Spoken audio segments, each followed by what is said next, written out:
Good morning, ladies and gentlemen, and welcome to the ROCKFIRE Resources PLC investor presentation. Throughout this recorded presentation, investors will be in listen-only mode. Questions are encouraged and can be submitted at any time via the Q&A tab that's just situated on the right-hand corner of your screen. Please just simply type in your questions at any time and press send. The company may not be in a position to answer every question it receives during the meeting itself. However, all questions submitted today will be reviewed, with responses published on the Investor Meet Company platform where it is appropriate to do so.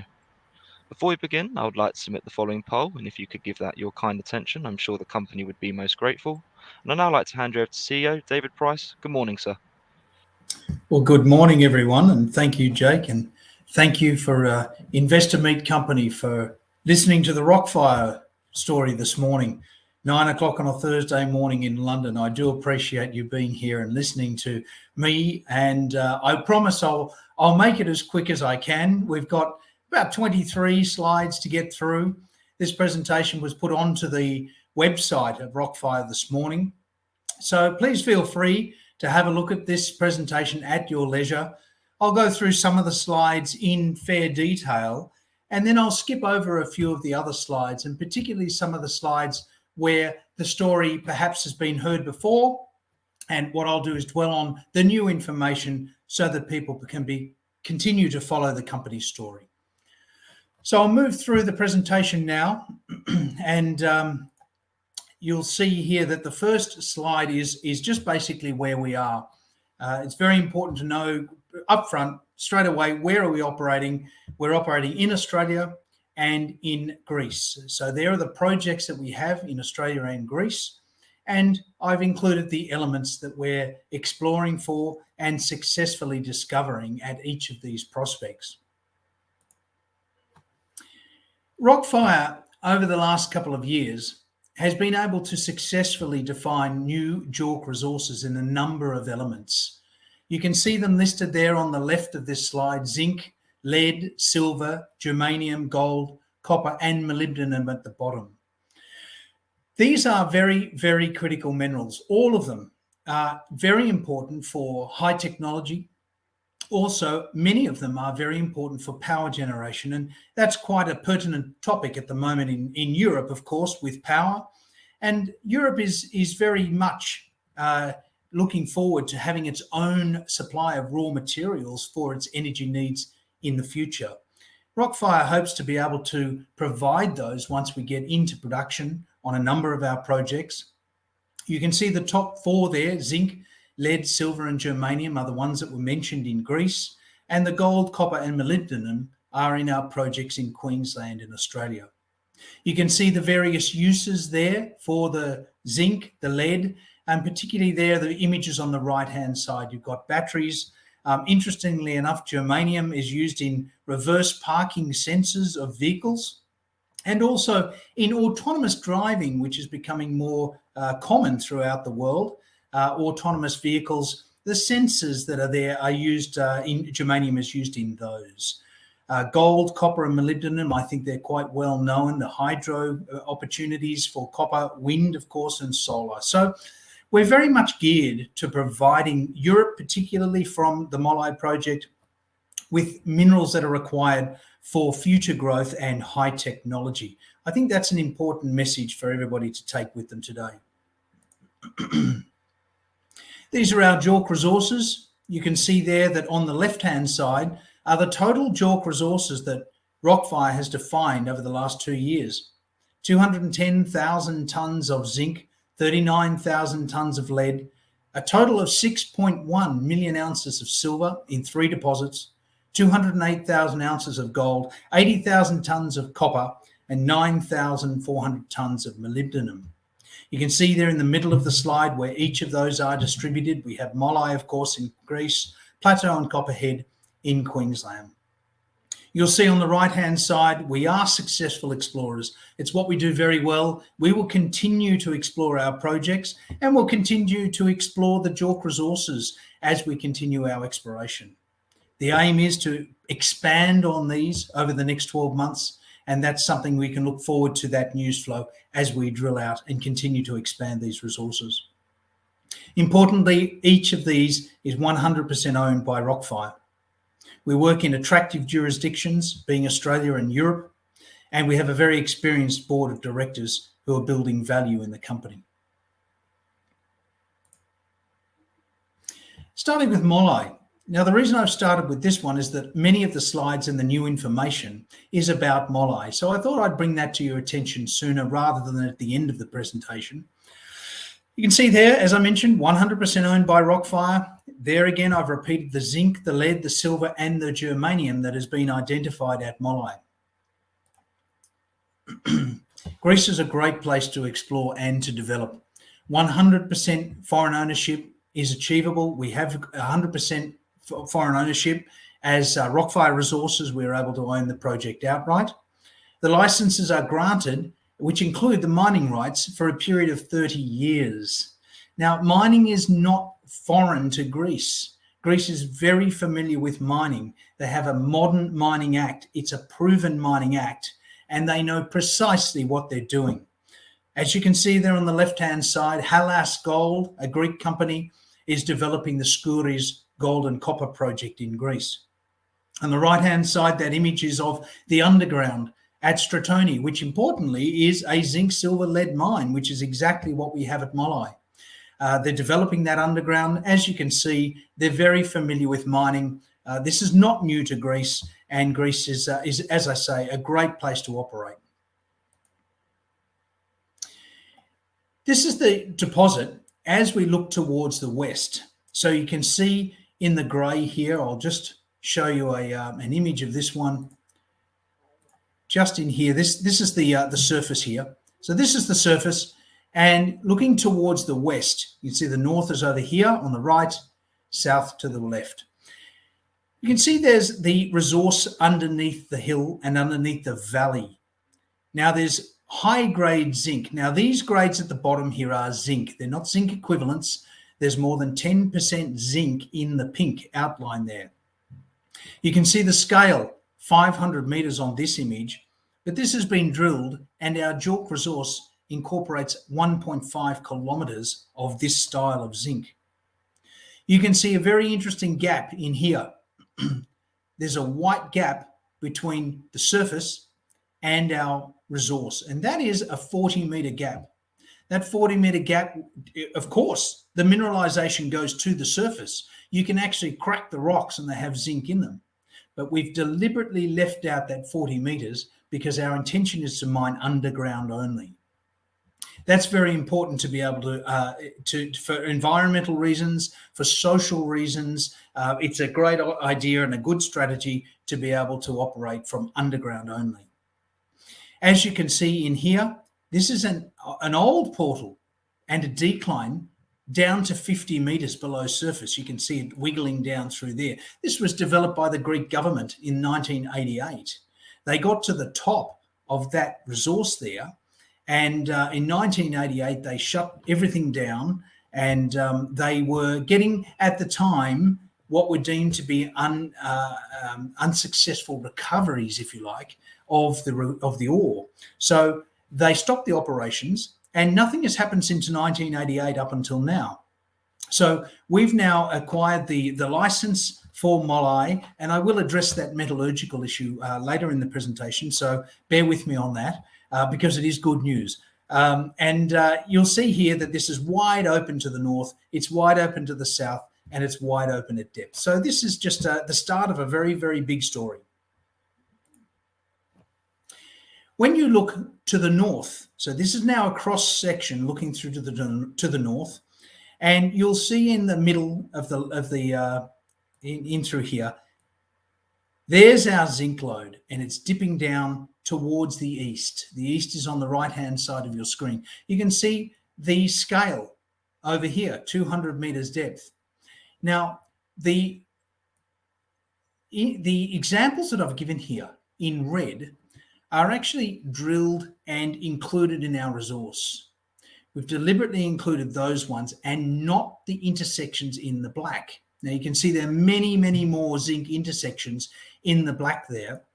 And we haven't included them because we needed to be, ourselves as ROCKFIRE, we needed to be comfortable that we understood the geology that was actually going to create our resource. If we had any doubt about the geology and the meaning of an intersection, we did not include it. The zinc is certainly there.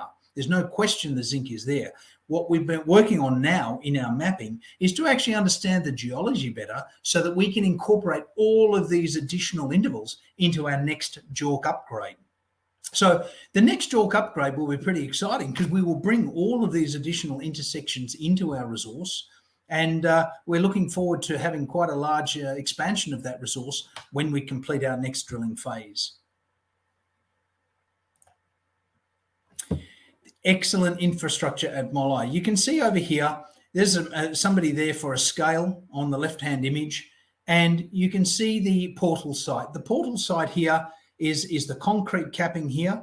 This is where they accessed the underground in 1988, and they went for a total of 700 meters down in total length to 50 meters below surface.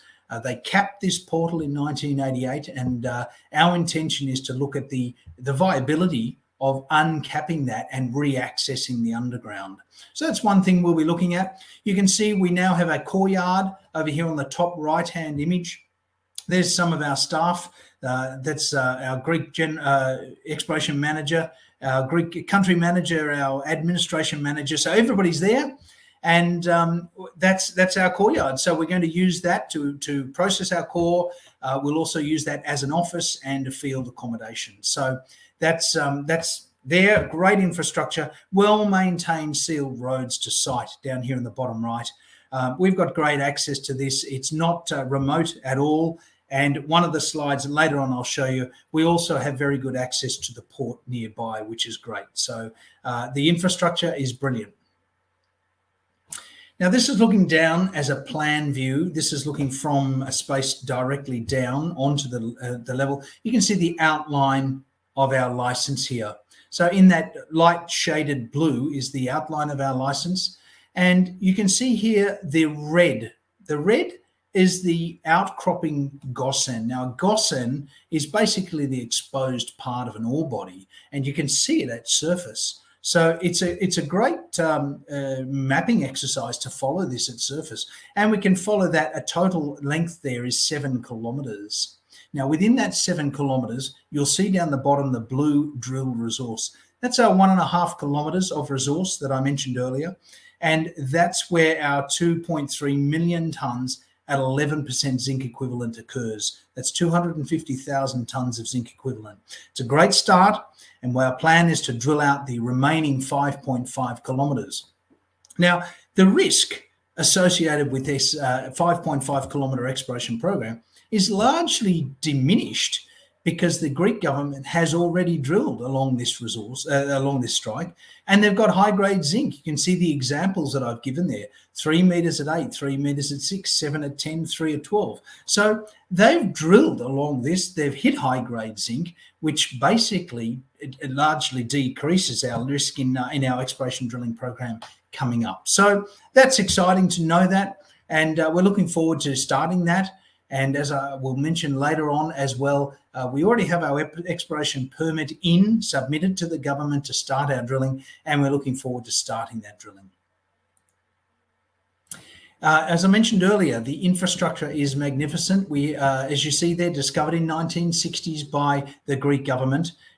Greece has an abundant of very highly qualified and experienced workforce, and many of the people that have qualified in geology in Greece have moved overseas, gained an enormous amount of very valid experience, and are really willing to move back and wanting to work with our project. So we've got access to some tremendous people and very, very experienced and highly educated people. Readily accessed by sealed roads, as I mentioned. The mains electricity wires extend through the centre of the licence. The portal, as I mentioned, 700-metre decline, 9.3 kilometres to the coast. So we're very close to the coast, which is ideal for downstream markets and access to smelting facilities. As I mentioned, we are planning underground access only, and that's a very important strategy for us, and one that the community and the government are both very much welcoming. Processing is planned using very conventional flotation. We put out recently our flotation test work, and I will comment on that further into the presentation, as in right now. Here it is, excellent metallurgical results. So this came out last week, I think, either last week or the beginning. No, it was last week. And you can see here, so far the tests on the composite samples, they've been blended to what we term an industry standard. So an industry average is about 5.9% zinc, and I'll draw that in there for you, and 1.6% lead. So that was the average grade of the zinc and the lead that we actually put through this test work. So we composited our samples, which came from the original drill core, and we averaged a grade of 5.9% zinc and 1.6% lead. Now, the recoveries are quite spectacular from a single pass. So effectively what we do is that there are two types of concentrates. We have a zinc germanium concentrate, and we actually win the zinc and the germanium as a concentrate out of the rock in one process. And then we have a copper, gold, lead, and copper, gold, and silver as our second concentrate. So they're two separate tests. And the recovery of the zinc, 89%, and you'll see here the germanium, 117 grams per ton germanium. Now that's awesome, awesome grades. The recovery of the zinc, you'll see here 57% zinc reporting to the concentrate. That's the actual grade of the zinc that reports in the concentrate. Now, on most zinc projects around the world globally, you'll need probably around 50% saleable zinc concentrate. We've got 57% zinc, which is great. It basically means that we can produce a saleable concentrate of zinc from the Molaoi deposit. If we then look at the second concentrate, which is the other silver, lead, germanium, copper, and gold, you can see here the grades of the silver in the concentrate, 856 grams per ton silver. The lead is unbelievable. The lead, 63% lead, well above the 50% requirement to be able to form a concentrate. Germanium, as I mentioned, was in the zinc concentrate. Surprisingly, and I do say that deliberately, we ended up with 2.6% copper and 0.5 gram gold. And that's great. We do have copper workings actually on our tenement to the northern part on our license. And what we might be seeing is that we've picked up a bit of this copper and a bit of the gold in the concentrate. And we may find that the copper improves as we head north towards those old workings. So there might be a bit of a zonation going on.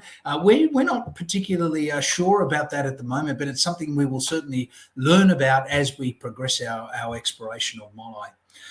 So as I mentioned, well in excess of the 50% grade requirement for zinc and lead concentrates. Our ROCKFIRE's consultants, BHM Process, which are based in Perth, they expect these recovery figures may be conservative. Now, the reason is that we did what they call an open test flow. So it's the way that I try to analyze it is that if you have a gold pan and you're panning your gold and you've put some dirt into that and you're panning away, but your pan is anything running out of the pan is running back into the river. So you're effectively potentially losing gold as you're panning. Now, if you move your pan over a bucket, and you're losing your material into a bucket, you can pick the bucket up, put it back into your pan and win more of the metal. That's what we call a closed circuit. And so all of the tests up until now have been an open circuit. So once we come to doing our test on a closed circuit, it means that we expect the recoveries of the metals to be better and better and better every time you put the material back through. So that's why they expect the recoveries will be better as we do more test work. Germanium. The discovery of germanium was magnificent to have that as a credit to the zinc concentrate. I read a geological paper from about 2012 that suggested that germanium might be prospective at Molaoi. So, of course, the first thing I did in our first campaign is to test for germanium. And lo and behold, the rock samples that we put into analysis came back with reasonable grade germanium, but the actual zinc concentrate has come back with fantastic grades of germanium. So 117 grams per ton germanium, you'll see in the middle here that the average global grade of germanium within zinc concentrates is anywhere between 50 and 150 grams per ton germanium. So we're well and truly inside those parameters, and that's a great credit. Now, we won't actually concentrate out and separate out the germanium. It's a very, very, very difficult thing to do. I've had chats with our metallurgists about that. Effectively, that's done under extreme circumstances, and we won't be doing that. What we will do is sell the zinc concentrate with germanium in the concentrate as a very valuable credit. So you can see at the bottom here, we're looking at the germanium metal price, and that's why it's so valuable. Okay, so every kilogram and ton, you can see there's $2.3 million added per ton of germanium. So that's a great credit to have there, very valuable. You can see the uses of germanium, mobile phones. It's everyday living objects that we need, electronics, computers. We've got cameras, steering, as I mentioned earlier. And of course, germanium is also used in military hardware. Now, a lot of these phones, the electronics, the computers, the weapons sighters, which are the night vision goggles, also the infrared night vision, it's actually the glass in many of these products that contains the germanium. So the glass in the computer screens, it's the glass in your mobile phone, it's the glass in the night vision goggles. So that's why it's so critical. And germanium is critical because of geological scarcity. There's not many germanium occurrences worldwide, and we have a risk of supply shortage on a global scale with increasing strong global demand. So it's a great metal to have, and we're very fortunate to have germanium there. We thought we'd test for it, and that certainly has paid off. So that's a great element to have in there in our processing. An environmental study has been submitted to the government. So we need to put this in prior to any drilling programs, and we put in quite an extensive drilling program to make sure we didn't have to go back and put more and more environmental studies in. So that's in with the government. We're waiting on the approval of that. We don't have a timing on that at the moment, so it's hard for me to quote any times. A couple of the things, as I mentioned there in bullet point 3, the metallurgical studies are in progress. Now, we do have another set of metallurgical studies underway, and that is a higher grade feed. So as I mentioned, we put 5.9% zinc as our feed grade into the test. We're actually going to put a 10% zinc feed grade in. So to see what happens. So that's underway. So we do have ongoing metallurgical test work. Bullet point 4 there, you'll see the geologist and a mining engineer we've appointed. They're working out great. They're actually in Greece at the moment. I mean, they are Greeks, but they're in there with our exploration manager, Ed Fry from Australia. So he's doing geological mapping with them.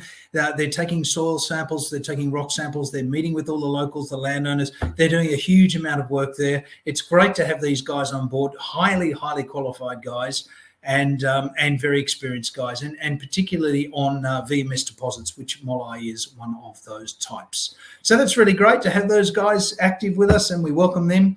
An environmental baseline study will be initiated, and that's basically to monitor the existing state of the environment. And that's something that, as we move towards our feasibility studies, we feed the baseline studies into our environmental impact studies. We then talk about what the impacts would be from a mining operation. Our community advisory committee is fantastic. So they're already providing great feedback from the community. The feedback so far has been very welcoming. The landowners are great. They've all said that they welcome us on their land, and we are in the process of reaching out to these landowners throughout the entire 7 kilometres of our licence. So that's going really well. We're very pleased with that progress, and we're very fortunate that we're in a position that we've got great landowners and community. But again, it's a strategy that we have worked very, very hard on being truthful with them. Honesty goes an enormously long way. So that's our policy, and it's working very well. Now, moving back into Australia, I will rush through these reasonably quickly because many of you will have heard the story in Australia, and some of you may not have, and that's why I'm recapping for you. You can see there the uses of Lighthouse. You'll see on the map at the top there, in central Queensland. And as I mentioned earlier, all of our assets in Australia are 100% owned by ROCKFIRE. Plateau, the deposit. Now, Lighthouse is the name of the tenement, and Plateau is the deposit itself. That is a gold, silver prospect deposit, and this is what it looks like. So this is our central breccia, and that's 700 meters deep. There's 300 meters in and out of the page as you're looking at it there. And we have our eastern breccia, and again, 200 meters deep. Using a 0.2 gram per ton cutoff, we end up with a total of 208,000 ounces of gold and 1.5 million ounces of silver. If we only take the top 70 meters and we look at an open cut mine scenario to 70 meters, which is a reasonable depth, we end up with 1.2 million tons at 1.4 million tons at 1.2 grams gold. So that's 53,000 ounces of gold and 390,000 ounces of silver just in the top 70 meters. So that's a great little starter pit, and it's something that we will work on to expand, and we've already had rock samples done in the vicinity. And when I mean vicinity, probably within half a kilometre of plateau, and they're coming back with great targets already. So we've got additional near surface targets. Our objective is to build up these near surface targets and build the near surface as big as we can. Copperhead, also in central Queensland, copper, silver, molybdenum. We identified our first maiden resource last year. It's a porphyry copper system. It's open in all directions. These are some great intercepts here. You can see this is looking towards the north. The soil sampling anomaly is draped over the topography in this image. So you can see it's quite mountainous. And there's the soil sample. That soil sampling anomaly extends for another 3 kilometers out towards the east out here. So another 3 kilometers out in this direction here, we've got the soil sampling continuing. So this is a very, very, very large deposit. The grades, you can see here, we've got the copper grades have been plotted on the drill holes. Every single drill hole returned copper from top to bottom, as you can see there. So this is a tremendous outcome for us. This hole here was only sporadically sampled because this is an historical hole from 1972, and you can see they were still getting copper there. So this is wide open in all directions. You can see there the actual 0.5%. So everything in here in pink is greater than 0.5% copper equivalent. So there's an enormous amount. It's a great start, 400 meters deep in vertical extent and wide open. As I say, we've got 80,000 tons of copper there, 4,900 tons of molybdenum, and 1.1 million ounces of silver. This is a great project. It's a very big project, and one that will potentially outgrow ROCKFIRE, and something that we should keep in mind. So that's our copper resource in Australia. We also have a second one, another porphyry copper called Copper Dome, and very close, as you can see here in the map in the top, copper, gold, silver. So this is the difference between Copper Dome and Copperhead. Copper Dome is copper gold, whereas Copperhead is copper molybdenum. So we've also got the silver at Copper Dome. These have very, very large copper gold targets at depth. This is a HeliMag survey. You can see the HeliMag, we flew in a helicopter, the magnetic survey, and identified these strikingly large high magnetic targets at depth. We've got reasonably low level copper gold at surface, and by that you can see 27 meters at 0.11% copper, 53 meters at 0.1% copper, 88 meters at 0.2, 75 at 0.15. So all of these are still hitting copper and gold, and we've got these giant targets underneath. So we're keen to look at this. It's 500 meters to the top of these targets, and it's something that we will do. We will be looking to drill these, and we're pretty excited by what might be down there. And as a final slide, you can see here that we are building towards a sustainable and high-tech future. It's a very deliberate strategy. It is a very strong build of our resources. You can see the zinc, lead, silver on the left-hand side with commercial grades and infrastructure in Molaoi in Greece. The gold and silver, we're exploring in proven gold areas. There are 3 operating gold mines within 50 kilometres of plateau. And copper moly, we have 2 of these monsters in Queensland with a JORC already defined on one of them, and looking forward to drilling and defining resources on the second one. So that's the presentation. I hope you enjoyed that presentation. and I'll look to answer some of the questions that have come through, and I thank you for listening. David, if I may just jump back in there, thank you very much Yeah. indeed for your presentation this morning. Ladies and gentlemen, please do continue to submit your questions just by using the Q&A tab that's situated on the right-hand corner of your screen. But just while David takes a few moments to review those questions that were submitted already, I would like to remind you that a recording of this presentation, along with a copy of the slides and the published Q&A, can be accessed via your investor dashboard. David, as you can see, we have received a number of pre-submitted questions, as well as a number of questions that have been submitted throughout today's presentation. So thank you to all of those on the call for taking the time to submit their questions. And David, if I could please just hand back to you to run through the Q&A tab, and where appropriate to do so, if you could please just read out the questions and give your response, and then I'll pick up from you at the end. Thank you. Sure. There's a number of questions about a placement and the requirement for funding, and I would like to address that. What I basically like to say is that the ROCKFIRE board is looking at a number of opportunities to be able to fund our program and also future programs. And I don't want to speak too much on the funding, because the ROCKFIRE board actually looks at many, many different types of funding. And there's been no decision to have a fundraise at this point.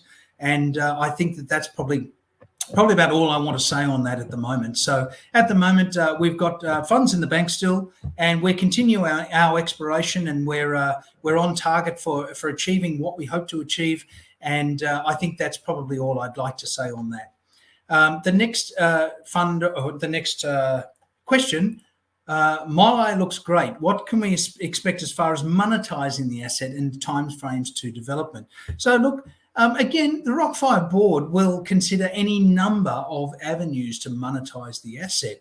The asset is a very valuable project in Molaoi, with the zinc, the lead, the silver, the germanium, and the copper and gold potential at the project. It also has a long way to grow.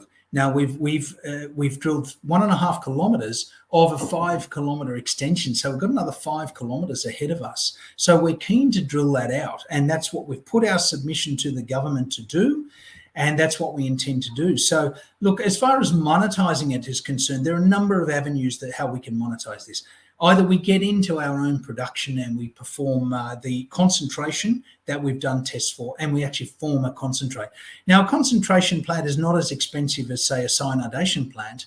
It can be built reasonably cheaply, and I think that that's a great outcome if we can achieve production. I think that's probably the number one production. Now, if the project gets too big and we actually find that the 5 kilometers is mineralized and it's all mineralized, this will be, this will end up a world-class deposit if it ends up all mineralized. So that's something that's ahead of us. And then, of course, the project outgrows the company. Now, that's very common for the project to outgrow the company.